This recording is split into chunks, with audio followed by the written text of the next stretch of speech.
ఎవరి జీవిత చరిత్ర ఎలాంటిదో ప్రజలు తెలుసుకోవాల్సిన అవసరం ఉందని కావలి ఎమ్మెల్యే రామిరెడ్డి ప్రతాప్ కుమార్ రెడ్డి పేర్కొన్నారు. బుధవారం సాయంత్రం ముసునూరులో ఇంటింటి ప్రచార కార్యక్రమంలో ఎమ్మెల్యే రామిరెడ్డి ప్రతాప్ కుమార్ రెడ్డి పాల్గొన్నారు. ఈ సందర్భంగా ఎమ్మెల్యే రామిరెడ్డి ప్రతాప్ కుమార్ రెడ్డి తెలుగుదేశం అభ్యర్థి దగ్గుమాటి వెంకటకృష్ణారెడ్డిపై తీవ్ర ఆరోపణలు చేశారు. తెలుగుదేశం పార్టీ అధికారంలో ఉన్న సమయంలో బేదా రవిచంద్ర తనపై అక్రమ కేసులు పెట్టించారని ఎమ్మెల్యే పేర్కొన్నారు. అంతేకాక మరో కేసు కూడా నమోదు చేయించడం జరిగిందని వివరించడం జరిగింది. తెలుగుదేశం అభ్యర్థిలాగా తానెక్కడా భూకబ్జాలకు పాల్పడలేదని, బ్యాంకులను సైతం బోల్తా కొట్టించేలా తానెక్కడా చేయలేదని, ఇవన్నీ తెలుగుదేశం అభ్యర్థి కావ్యకృష్ణారెడ్డి జీవిత చరిత్రలో ఉన్నాయని వివరించారు.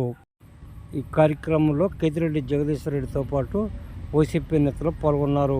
ఈరోజు మనం చూస్తున్నాం కావలి నియోజకవర్గంలో గతంలో తెలుగుదేశానికి 2019 టికెట్ కోసం ట్రై చేసిన వ్యక్తి కావ్యకృష్ణారెడ్డి అనేది ప్రతి ఒక్కరు గుర్తుపెట్టుకోవాలి. 3 నెలల ముందు తెలుగుదేశం టికెట్ కావాలని ఒక ట్రస్ట్ ఒకటి పెట్టి బ్యాగు పంపిణీని పెట్టి పిల్లలకి ఇచ్చి తర్వాత కొంతమందికి మంచాకు పెళ్ళిళ్ళు చేసుకుని ఒక మంచాకు ఇస్తామని చెప్పి ఇవ్వడం జరిగింది. ఆ తర్వాత 3 నెలల తర్వాత టికెట్ తెలుగుదేశం పార్టీలో ఇవ్వకపోవడం వల్ల ఆయన ఇమీడియట్గా ఏ గాలికి ఆ గొడుగు అన్నట్టు చాపన్నట్టు ఈరోజు ఆయన ఆనాడు వైసీపీలోకి రావడం జరిగింది. వైసీపీలోకి వచ్చిన తర్వాత ఎక్కడ కూడా వైసీపీ మళ్ళీ అధికారంలోకి వచ్చినాక 5 సంవత్సరాలు ఎక్కడెక్కడ కనిపించగా ఎక్కడెక్కడ సర్వీస్ యాక్టివిటీస్లో ఆయన ట్రస్ట్ ద్వారా కానీ ఆయన కానీ ఎక్కడెక్కడ సర్వీస్ యాక్టివిటీస్ చేయలేదు.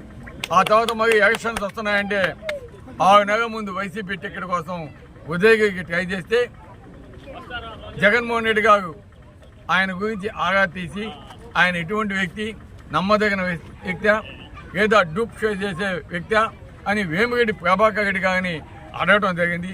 వేమిరెడ్డి ప్రభాకర్ రెడ్డి గారిని గ్యారంటీ కూడా ఇవ్వమని చెప్పడం జరిగింది. అతను ఒకవేళ పార్టీగా ఉంటాడా ఉండడా మరి అవకాశవాది అంటే అతను అవకాశవాది, అతనికి ఇవ్వద్దు అని చెప్పినది వేమిరెడ్డి ప్రభాకర్ రెడ్డి గారిని కూడా మీకు తెలియజేస్తున్నాను. అందుకే ఉదయగిరి టికెట్ గౌరవ ముఖ్యమంత్రి జగన్మోహన్ రెడ్డి గారు రిజెక్ట్ చేయడం జరిగింది కావ్యకృష్ణారెడ్డికి. ఇంకా చేసేదిగా ఆయన తెలుగుదేశం పార్టీలో చేరటం మనం అంతా చూస్తూ ఉన్నాం. ఈరోజు ఆయన మాట్లాడుతూ ఉంటాడు, నేను సత్యవంతుణ్ణి, నా మీద ఎటువంటి కేసులు లేవు. ఈరోజు రామిరెడ్డి ప్రతాప్ కుమార్ రెడ్డి మీద ఆ 7 కేసులు, అదేవిధంగా పసుపుగేడి సుధాకర్ మీద 8 కేసులు ఉన్నాయని చెప్తా ఉంటాడు.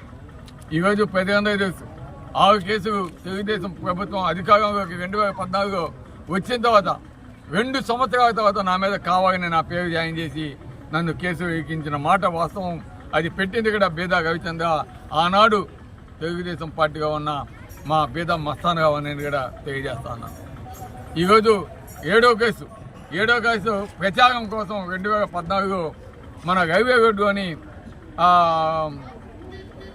గీతా మందిరానికి మేము పోతే అక్కడ తెలియక ఒక వ్యక్తి కండ వేసుకొని రావటం, ఆ రోజు ఆ కేసు మా మీద పెట్టబడిందని కూడా తెలియజేస్తాం. అంటే మేమేం క్రిమినల్స్ కాదు, భూ కబ్జాదారం కాదు, రౌడీజం చేసేవాళ్ళం కాదు. కాకపోతే మా మీద పెట్టిన కేసు కావాలని తెలుగుదేశం నాయకులు పెట్టిన కేసు కనుక మీ అందరికీ తెలియజేస్తున్నాం. ఈరోజు కృష్ణారెడ్డి జీవిత చరిత్ర ఎత్తుకుంటే మీ అందరికీ కూడా తెలుసు. ఎందుకంటే ఆయన చెప్తా ఉన్నాడు, ఇక్కడే ఉన్నాడు, ఇక్కడే ఎవరు చేశాడు, అవన్నీ కూడా ఈ చుట్టుపక్కల ముసునూరు ప్రాంతంలో ఈరోజు ఆయన బ్రాహ్మణకాక నుంచి జగదంకి మండలం బ్రాహ్మణకాక నుంచి వచ్చి ఇక్కడ నివాసం ఏర్పరచుకొని ఇక్కడ లేఅవుట్స్ అన్నీ కూడా వేశాడు. మీ అందరికీ తెలుసు ఏ విధంగా ఆయన లేఅవుట్ చేశాడు, అక్రమంగా లేఅవుట్ చేశాడు.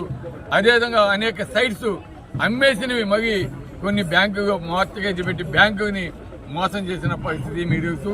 ఈ మధ్య పేదవాళ్ళకి గౌరవ అప్పటి ముఖ్యమంత్రి రాజశేఖర రెడ్డి గారు ఎగస్తా కాగిస్తే వాటిని సైతం ఆక్యుపై చేసుకొని దానికి కాంపౌండ్ నిర్మిస్తే దాన్ని ఎవరైతే ఆ సైట్స్ తీసుకొని ఉన్నారో ఆ సైట్ ఓనర్స్ అంతా కూడా పోయేసి ఆ కాంపౌండ్ని పగలగొట్టిన పరిస్థితి ఈ మధ్య మనం చూసాం.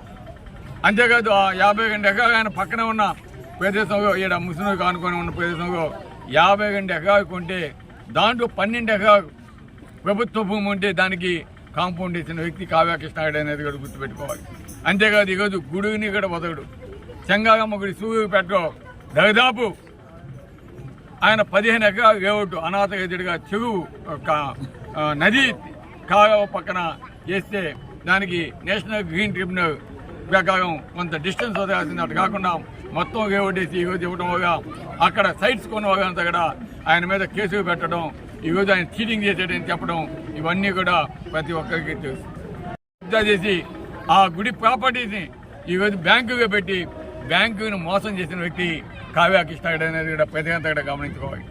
అంతేకాదు ఈరోజు ఆయన నివాసం ఉంటున్న ఆ ఇల్లు, అదేవిధంగా ఆయన ఆఫీసు, ఇవి రెండు కూడా సర్వే నంబర్స్ ఒక సర్వే నంబర్గా ఉంటే దాన్ని రిజిస్ట్రేషన్ చేసుకొని ఒక బ్యాంకుకు, మరి అదేవిధంగా ఆ సర్వే నంబర్ మార్చి అవే సైట్స్ని మరీ రిజిస్ట్రేషన్ చేసుకొని ఇంకొక బ్యాంకుకు, అదేవిధంగా ఆఫీసుని కూడా 2 సర్వే నంబర్ వేసి వాటిని 2 బ్యాంకులు కుదరబెట్టి బ్యాంకుని మోసం చేసిన వ్యక్తి ఈరోజు కావ్య కృష్ణారెడ్డి అనేది గుర్తుపెట్టుకోవాలి.